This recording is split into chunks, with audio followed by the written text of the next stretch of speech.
రాజధాని అమరావతిపై కొంతమంది లేనిపోని అపోహలు సృష్టిస్తున్నారని పురపాలక శాఖ మంత్రి నారాయణ ఆగ్రహం వ్యక్తం చేశారు. భూములు ఇచ్చిన రైతులకు ఎలాంటి అనుమానాలు వద్దన్నారు. రాజధాని అమరావతిపై కొంతమంది లేనిపోని అపోహలు సృష్టిస్తున్నారని పురపాలక శాఖ మంత్రి నారాయణ ఆగ్రహం వ్యక్తం చేశారు. భూములు ఇచ్చిన రైతులకు ఎలాంటి అనుమానాలు వద్దన్నారు. రైతుల భూముల ధర నిలవాలన్నా పెరగాలన్నా స్మార్ట్ ఇండస్ట్రీస్ రావాలని చెప్పారు. విదేశాల నుంచి వచ్చి పరిశ్రమలు పెట్టాలంటే ఫ్లైట్ కనెక్టివిటీ ఉండాలని, అందుకే అంతర్జాతీయ స్థాయి విమానాశ్రయం కట్టాలనేది సీఎం చంద్రబాబు ఆలోచన అని తెలిపారు. స్మార్ట్ ఇండస్ట్రీస్ వస్తేనే యువతకు ఉద్యోగాలు వస్తాయని, జనాభా పెరుగుతుందని వెల్లడించారు. ఎయిర్పోర్ట్ కోసం భూ సమీకరణ లేదా భూ సేకరణ అనేది ఇంకా నిర్ణయం తీసుకోలేదని స్పష్టం చేశారు. ఇప్పటికే అమరావతిలో పనులు ప్రారంభమయ్యాయని, భూములు ఇచ్చిన రైతు సోదరులకు ఎలాంటి అపోహ వద్దని, ఇచ్చిన మాట ప్రకారం అన్ని చేస్తామని హామీ ఇచ్చారు. ఇంకా పెరుగుతాయి.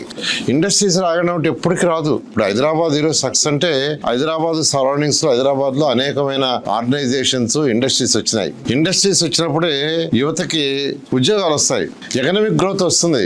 అందుకనే ముఖ్యమంత్రి గారు లాంగ్ విజన్ తో ఆలోచించి ఈ క్యాపిటల్ సిటీ ప్రపంచంలో టాప్ 10 సిటీలో ఒకటి కావాలి. ఇక్కడ ఏ రైతులైతే ఈ భూములు ఇచ్చారో వాళ్ళు ఇంకా విలువ పెరగాలంటే ఇక్కడ అనేక ఆర్గనైజేషన్స్ రావాలంటే సాఫ్ట్ ఇండస్ట్రీస్ రావాలి.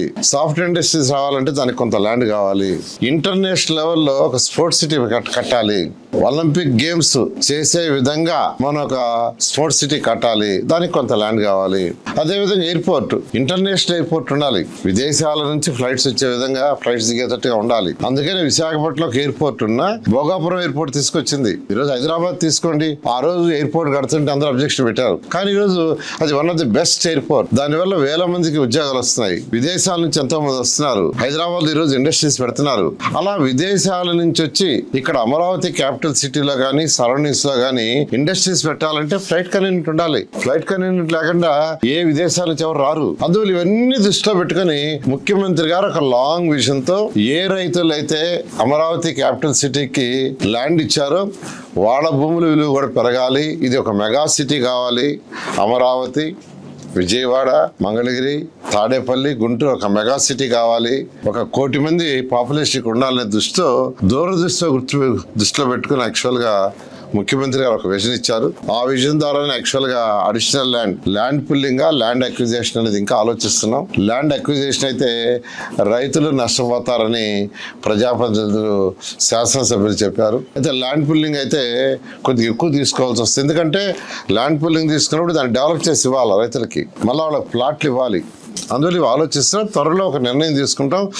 ఏది ఏమైనప్పటికీ అమరావతి క్యాపిటల్ సిటీ ఏదైతే ఉందో దీంట్లో ఆల్రెడీ 41,000 కోట్లకి టెండర్లు కంప్లీట్ చేసి ఇచ్చేసాం.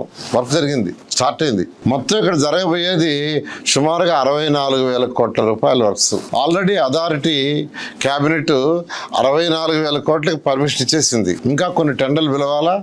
ఆ టెండర్లు కూడా ఈ నెలాఖరు లోపల అయిపోతున్నాయి. ఇది ఒక టాప్ సిటీ, ప్రపంచంలో ఉన్న టాప్ సిటీలో ఒకటి అవుతుంది. ఒక ఇన్ఫ్రాస్ట్రక్చరే అంటే రోడ్లు, డ్రైన్స్, పార్కులు ఇవన్నీ చేసినంత మాత్రాన ఈ యొక్క భూమి విలువ నిలవాలంటే, ఈ భూమి విలువ నిలవాలంటే హైదరాబాద్ ఈరోజు ఏ విధంగా తక్కువ రేటు ఉన్నది రేట్ ఎక్కువ వచ్చి నిలిచింది, ఆ విధంగా నిలవాలంటే ఇక్కడికి జనాభా రావాలి. జనాభా రావాలంటే అనేక స్మార్ట్ ఇండస్ట్రీస్ రావాలి. స్మార్ట్ ఇండస్ట్రీస్ రాకుండా రాదు. వీటిని దృష్టిలో పెట్టుకుని ముఖ్యమంత్రి గారు చేస్తున్నారు. కాబట్టి రైతు సోదరులు మీరెవ్వరు కూడా ఎటువంటి అపోహలు వద్దు. మీకు ఏదైతే మాట ఇచ్చామో ఆ మాట ప్రకారం ఈ ప్రభుత్వం నిలబడుతుందని, ముఖ్యమంత్రి గారి ఆదేశాల ప్రకారం చేస్తామని మరొకసారి సవినయంగా